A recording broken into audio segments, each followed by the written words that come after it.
그 녀석은 왜 지우와 타네오로 갔을까? 제9화 그 녀석을 다시 만나다.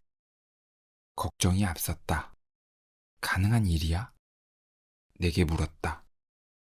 악몽은 차라리 보지 않는 편이 나을 것 같았다. 늘 생각했다. 그 녀석을 다시 만날 수 있을까? 그 녀석과 브리즈번 강을 내려다보며 대화했던 날들을 잊을 수가 없다. 그리고 그 아름다움을 깨트리는 그 녀석의 폭탄 선언, 자신의 목숨을 스스로 결정하겠다고 했던 그 녀석, 결코 아저씨가 되지 않겠다던 그 녀석, 그 녀석을 만나고 싶었다. 오래된 수첩을 옛날에 쓰던 가방에서 찾았다. 없어진 줄 알았는데 여행 가방 속에 있었다. 내 가방도 아니고 미처 다 가져가지 못한 그녀의 가방에서 수첩이 나왔다.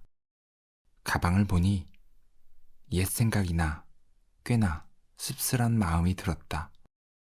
내가 써놓은 짤막한 글들을 보니 외국에 돌아다닐 당시에는 정말 감정에 흠뻑 취해 있었다는 걸 알 수 있었다. 지금 보니 약간의 창피함이 생긴다. 이곳저곳에서 만났던 사람들의 싸이 주소, 이메일, 전화번호가 많이도 나왔다. 이제 싸이월드 하는 사람은 거의 없어지고 있다.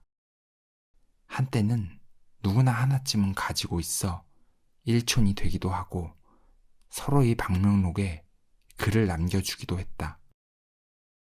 나도 다이어리에 많은 글들을 써놓기도 했고 좋아했던 누군가와 일촌이 되면 괜스레 뿌듯해서 밤잠을 설쳤던 기억이 있다.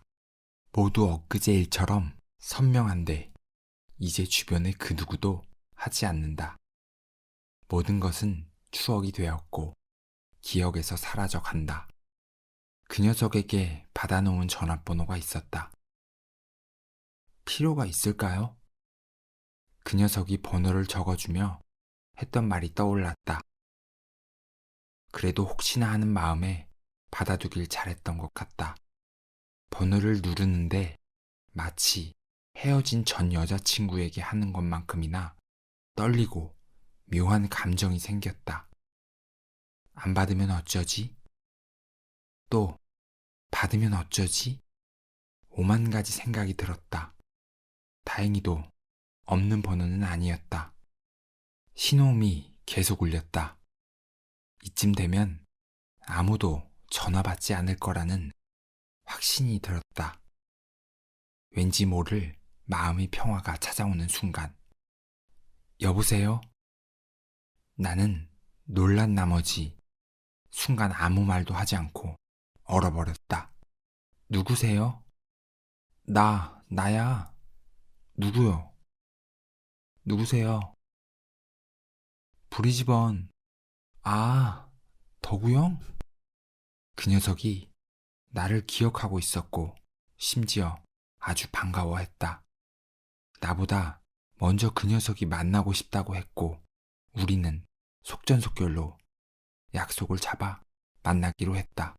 마음을 가라앉히고 약속 장소로 나갔다.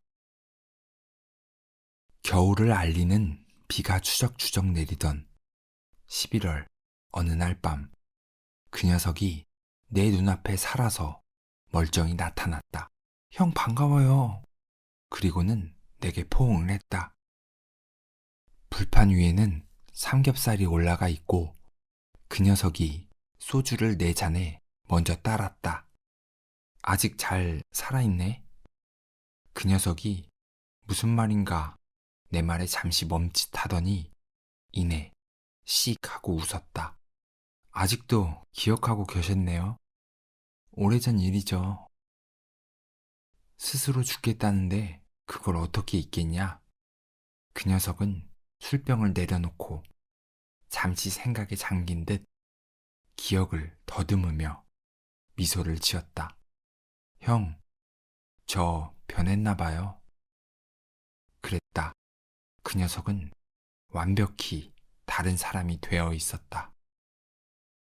술이 들어가고 이야기가 무르익을 무렵 그 녀석은 내게 이렇게 말했다. 형, 내가 잘못 생각했던 거예요. 내가 틀렸어요.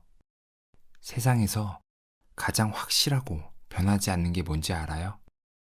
그건 죽음이죠. 내가 죽는다는 건 절대 변하지 않을 거예요. 하지만 그때 그 죽음을 내가 잘못 생각했던 겁니다. 물론 다행이지만 나는 조금 놀랐다. 어떻게 사람이 이렇게 바뀔 수가 있을까? 형, 쇼생크 탈출에 이런 말이 나와요. 희망은 좋은 거죠.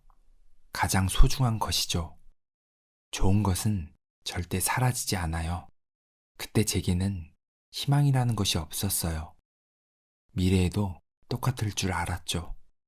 그래서 그런 마음을 갖게 되었던 거일 수도 있고, 지금 제게는 아들이 희망이고 그녀가 있어요. 언젠가 죽을지 몰라도, 아니, 죽겠죠, 언젠가는. 하지만 지금은 미래에 대한 희망을 품고 살려고요. 형, 희망은 좋은 거잖아요. 그쵸? 와, 놀랍다. 그리고 참 사람 모르겠다. 나는 그저 쓴 웃음을 지었다. 우리는 다시 만나기로 했다. 뭐, 사람들이 늘 하는 약속대로 말이다. 그리고 각자의 길로 돌아섰다. 형, 그 녀석이 나를 불렀다. 형도 희망을 찾길 바랄게요. 나는 피식하고 웃으며 마지못해 고개를 끄덕였다. 아참, 너 거기 갔어? 이번에는 내가 그 녀석을 불러세워 물었다. 어디요? 멕시코 거기 있잖아. 뭐였더라? 아, 지우아타네오요? 맞아. 아, 거기요. 사실은 가지 못했어요. 그 녀석은 그토록 가고 싶다던 지우아타네오를 가지 못했다고 했다. 여권 만료일이 가까워졌고 미국으로 들어가 멕시코로 가려 했지만 미국에서 입국 거부를 당해 결국 멕시코로 가지 못했고 한국으로 돌아와야만 했다. 한국으로 돌아온 뒤 다시 멕시코로 향하려고 했지만 지금의 아내를 만났다고 했다. 여자에게 관심도 없었던 그 녀석에게 무슨 일이 일어난 걸까? 그녀를 보는 순간 뭔가 팍 하고 내 안의 모든 것이 초기화된 느낌이었어요. 초기화된 느낌? 어쨌든 잘된 일이다. 이제 그 녀석에게 지우와 타네오는 존재하지 않을 것이다. 그 녀석이 그토록 그곳이 가고 싶었던 이유는 아마도 탈출구가 필요했던 것일지도 모른다. 자신도 모르게 자신의 목을 죄어오는 그것에서부터 자유롭고 싶었을 것이다. 영화 속 지우와 타네오는 기억을 멈추는 곳이니까. 우리는 기억 때문에 아파하고 고통을 받는다. 그 기억을 멈추면 좀 더 행복해질 수 있지 않을까? 하지만 결국 지우와 타네오는 가지 못했다. 나는 그 녀석이 언젠가 그곳을 다시 가고 싶다고 할 줄 알았지만 그러지 않았다. 지금 그 녀석은 예전처럼 무언가에 사로잡혀 있는 걸까? 아니다. 아닐 것이다. 지우와 타네오를 가지 못했지만 그 녀석은 이미 그것에서부터 자유를 찾았다.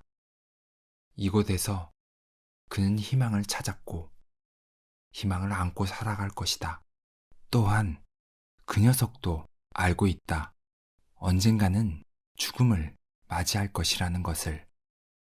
하지만 그 녀석은 아마도 최선을 다하며 열심히 살아갈 것이다. 죽음 역시 스스로 선택하지 않을 것이다.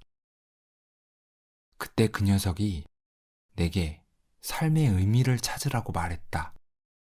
무슨 의미로 내게 그 말을 했는지 지금이 그에게서 해답을 찾지 못하겠지만 나는 항상 삶의 의미를 찾으려고 노력했다.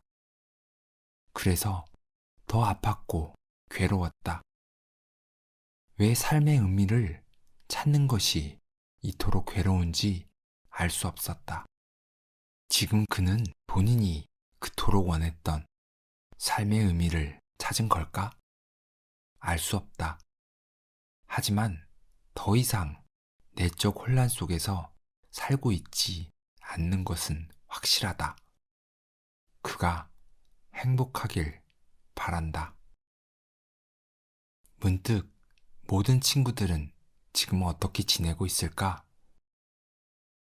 그것으로 시작된 나만의 프로젝트. 지금의 그들은 오래전 내가 만나고 겪었던 그 사람들이 아닌 것처럼 낯설었다.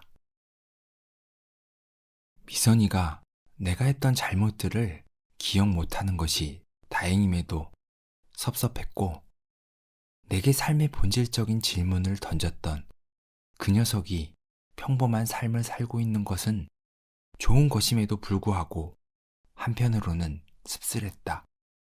그건 아마도 내가 알고 있던 친구들의 모습이 아니었기 때문일지도 모른다. 나는 아직도 과거에 머물러 있다. 그들의 시계는 계속 돌아가지만 내 시계는 멈춰 있다. 시간이 가면 모든 것이 조금씩 변해가듯 변화하는 것들에 내가 적응하지 못하는 것이리라. 그들은 자연스럽게 스며들어 갔지만 나는 아니었던 거다. 이제 그들은 대부분 다른 이들처럼 평범하게 사람들 속에서 살아가고 있다. 그 당시에는 정말 어마어마한 일을 할 것만 같았던 친구도 또 아무것도 혼자 하지 못할 것 같았던 친구도 혼란스럽고 제정신이 아닌 것 같았던 친구도 모두 현재를 잘 살고 있다. 치열하게 일하고 누군가와 사랑하고 또 어떤 이는 자신을 닮은 자식을 낳고 그렇게 살아간다. 그들도 나처럼 그리고 그 녀석처럼 자신의 삶에 대해 고뇌를 했던 순간이 있었을 것이다. 그리고 결국 삶은 변화 속에서 순응하며 흘러간다는 사실도 깨닫게 되었을 것이다. 아주 복잡했던 삶의 의미를 단순함에서 찾았을 것이다. 그 녀석이 사람들 틈에서 사라지는데 어느 순간 보이지 않았다. 수많은 사람들 틈에서 섞여 보이지 않았다. 이제 그 녀석도 저들 중 하나일 뿐이다. 나도 언젠간 저들 속 하나가 될 수 있을까? 그러길 바라본다. 그리고 나는 더 이상 오래전 친구를 찾는 것은 하지 않기로 했다. 그토록 만나고 싶었던 그녀도 찾지 않을 것이다. 그 시절 우리는 행복했으니까.